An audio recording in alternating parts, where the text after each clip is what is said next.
नमस्कार दोस्तों, स्वागत है आप सभी का पाथफाइंडर पर। हाल ही में भारत के infrastructure man mister Nitin Gadkari ji एक दौरे पर गए थे कश्मीर घाटी में, जहां पर जाके इन्होंने कई सारे रोड और टनल प्रोजेक्ट्स का इंस्पेक्शन किया। वहां पर जाके इन्होंने जोजिला टनल का भी इंस्पेक्शन किया, यहां पर जिसका कामकाज लगभग आज से 4 साल पहले शुरू हुआ था और ये कहा जा रहा था कि इसका जो पूरा का पूरा प्रोजेक्ट कंप्लीशन है 2026 में होगा।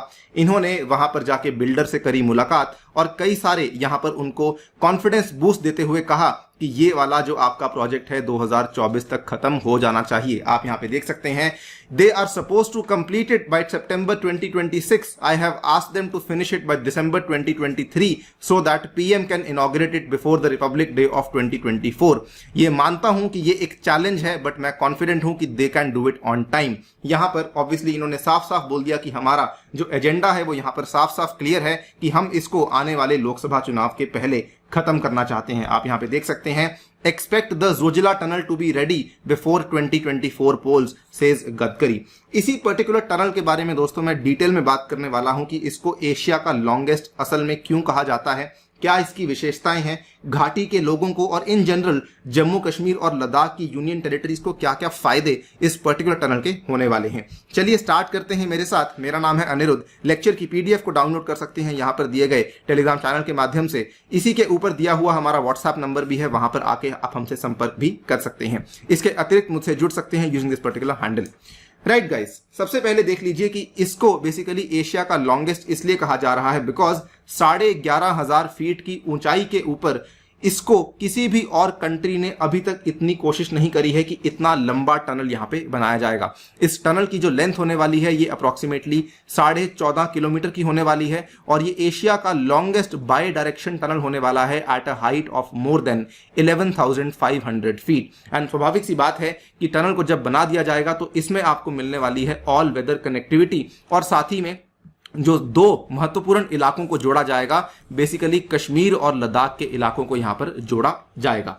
आप यहां पे देख सकते हैं, ये वाली इमेज में बहुत ही वेगली दिखाया हुआ है कि किस तरीके से श्रीनगर और लेह को जोड़ने वाला जोजिला टनल है। आप देख सकते हैं लेंथ इसकी 14.5 किलोमीटर की है। It will be open all the days, it will have all weather accessibility और श्रीनगर, कारगिल और लेह को जोड़ने वाला जो हमारा NH1 का हाईवे है उस पर्टिकुलर हाईवे के ऊपर इस टनल को बनाया जा रहा है।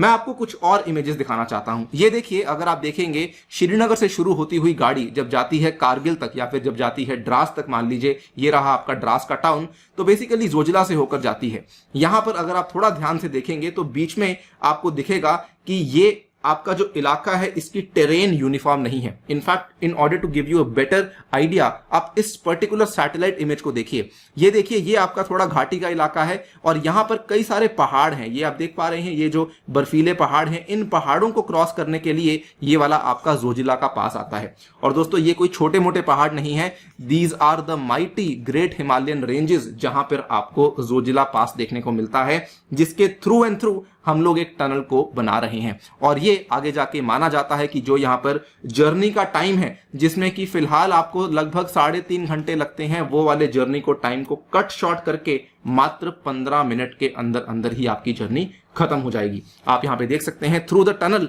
The travel time will be reduced from the current 3.5 hours through the pass to a 15 minute drive. ये वाला जो ऑफिशियल एस्टिमेट्स हैं यहां पर दिए गए हैं। साथ ही में गडकरी जी ने जब यहां पर दौरे के दौरान में एक और बहुत ही बेहतरीन बात कही। इन्होंने कहा कि आज की डेट में ये वाला जो टनल है ये एक सिंगल ट्यूब टनल है, यानी कि जो आने जाने वाले वाहन हैं वो एक ही ट्यूब के थ्रू एंड थ्रू होते हुए जा रहे हैं। लेकिन इन्होंने ये भी बोल दिया है कि आगे जाकर हम इसको ऑलरेडी अपग्रेड करने का काम भी शुरू कर चुके हैं। यानी कि इनका ये मानना है कि 25-30 साल के बाद जाकर जब हमें महसूस होगा कि अब हमें 2 ट्यूब बनानी चाहिए, तो क्यों ना हम उसका काम आज ही शुरू कर दें। Instead of building one more tunnel 25 to 30 years later, it is better to build it now and save the money। ये वाली जो सोच है काफी प्रोग्रेसिव सोच है, जिसके चलते इस पर्टिकुलर टनल को यहाँ पर बनाया जा रहा है। साथ ही में इसमें जो स्पीड लिमिट है काफी ज्यादा रखी गई है। जितनी स्पीड लिमिट हमारे भारत के अटल टनल के लिए रखी गई है 80 किलोमीटर प्रति घंटे की, सिमिलर स्पीड लिमिट आपको यहाँ पर देखने को मिल जाती है। और इसमें कई सारे सेफ्टी फीचर्स को इंक्लूड किया गया है। For example automatic fire alarm है, टोटल CCTV कवरेज है, कंप्लीटली अंदर आपको लाइटिंग देखने को को मिलेगी, काफी सारे आपको वर्टिकल शाफ्ट देखने को मिलेंगे। ये सारी की सारी चीजें यहाँ पर जो होती हैं वो दी ही गई हैं। इसके फायदे क्या क्या होने वाले हैं? ऑब्वियसली हमारी मिलिट्री और हमारे जो सैन्य बल हैं उनको तो काफी फायदा मिलने ही वाला है। दोस्तों टोटल कॉस्ट जो इस पर्टिकुलर टनल को बनाने में आ रही है दैट इज अप्रोक्सीमेटली 4600 करोड़। तो ऑब्वियसली बात है कि इसका फायदा अगर आर्म्ड फोर्सेस को नहीं होगा तो फिर किसे होगा? बिकॉज हमारी जो आर्म्ड फोर्सेस कारगिल, द्रास और लद्दाख के इलाकों में तैनात करी गई हैं उनको काफी अच्छी कनेक्टिविटी यहां पर देखने को मिल जाएगी। इसके अलावा काफी बड़े लेवल पर यह रोजगार भी जनरेट करेगा वहां के लोकलाइट्स के लिए। नितिन गडकरी जी का ही मानना है कि अप्रोक्सीमेटली 4000 से भी ज्यादा लोकल लोगों को एम्प्लॉयमेंट दी जा चुकी है in the construction of 2 tunnels. जो पहला टनल जिसकी बातचीत कर रहा हूं आपके साथ वो जोजिला पास वाला टनल है, और दूसरा टनल जिसके ऊपर भी कामकाज चल रहा है उस टनल का नाम है जेड मोड। ये जो जेड मोड का टनल है बेसिकली कनेक्ट करता है गगनगिर टू सोनमर्ग। आपको मालूम होगा अगर आप लोग लोकल इलाके को बिलोंग करते हैं तो नवंबर, दिसंबर, जनवरी और फरवरी के महीने में आप सोनमर्ग को विजिट नहीं कर सकते हैं बिकॉज सोनमर्ग का जो रास्ता है वो बंद हो जाता है। और अगर ये वाला जो टनल है अगर ये बन जाएगा उस केस में आप सोनमर्ग को भी विजिट कर पाएंगे ड्यूरिंग दीज विंटर मंथ्स, जबकि नॉर्मली यहां पे रास्ते बंद हो जाते हैं। तो ये दोनों के दोनों टनल से काम चल रहा है, लेकिन ऑब्वियसली हमारा जो फ्लैगशिप प्रोजेक्ट है वो जोजिला के थ्रू एंड थ्रू ही बनने को दिखेगा।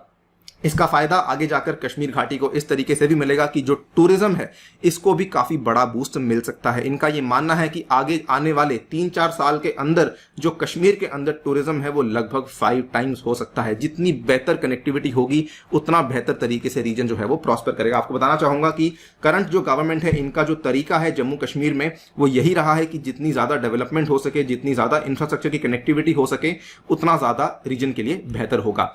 आप देख सकते हैं कि केवल यही वाला प्रोजेक्ट नहीं है, इसके अलावा भी जम्मू कश्मीर में आगे जाकर प्लानिंग करी जा रही है कि 20 और टनल बनाए जाएंगे और दूसरा हमारा यूनियन टेरिटरी लद्दाख के अंदर कम से कम 11 टनल्स को बनाया जाएगा। गडकरी जी ने साफ साफ कहा है कि 2024 तक सरकार का प्लान कुछ इस तरीके से है कि लगभग 1 लाख करोड़ से भी ज्यादा पैसा हम लोग पंप इन करने वाले हैं इन पर्टिकुलर प्रोजेक्ट्स के अंदर। यानी कि हमारा जो स्ट्रैटेजी है वो क्लियर है। जितना ज्यादा इकोनॉमिक डेवलपमेंट इन दोनों के दोनों यूटीज में होगा उतना ज्यादा फायदा मिलेगा इन दोनों के दोनों इलाकों को। वीडियो कैसी लगी दोस्तों बताना बिल्कुल हमें कॉमेंट सेक्शन में। फिलहाल के लिए वीडियो में इतना ही।